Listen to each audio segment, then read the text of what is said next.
Time news T V کے ناظرین کو اہم ترین خبر سے آگاہ کرتے چلیں۔ خبر ہے کورونا وائرس کے متعلق صبح خیبر پختونخوا حکومت کا بڑا فیصلہ سامنے آیا ہے، بڑا اعلان سامنے آیا ہے۔ کورونا وائرس کے پھیلاؤ کی روک تھام کے لیے صبح خیبر پختونخوا میں 14 مارچ سے 15 روز کے لیے تمام تعلیمی ادارے بند رکھنے کا متفقہ فیصلہ سامنے آیا ہے۔ صبح کے تمام ٹیوشن سینٹر بھی بند رکھنے کا فیصلہ کیا گیا ہے۔ 9ویں اور 10ویں جماعت کے امتحانات بھی ملتوی کر دیے گئے ہیں۔ کابینہ کے متفقہ فیصلے میں صوبہ بھر میں تمام سرکاری تقریبات منسوخ کر دی گئی ہیں۔ جیل میں قیدیوں سے ملاقات پر بھی پابندی عائد کر دی گئی ہے۔ وزیر اطلاعات نے اس اعلان کی تصدیق بھی کر دی ہے۔ اپنے ویورز کو یہاں پر یہ بتاتے چلیں کہ کورونا وائرس کی پھیلاؤ کی روک تھام کے لیے صبح خیبر پختونخوا میں 14 مارچ سے 15 روز کے لیے تمام تعلیمی ادارے بند رکھنے کا متفقہ فیصلہ کر لیا گیا ہے۔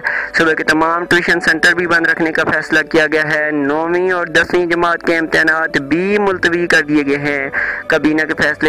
کابینہ کے متفقہ فیصلے میں صوبہ بھر میں تمام سرکاری تقریبات بھی منسوخ کر دی گئی ہیں۔ جیل میں قیدیوں سے ملاقاتوں پر پابندی بھی عائد کر دی گئی ہے۔ اپنے ویورز کو یہاں پر اہم ترین خبر سے آگاہ کرتے چلیں۔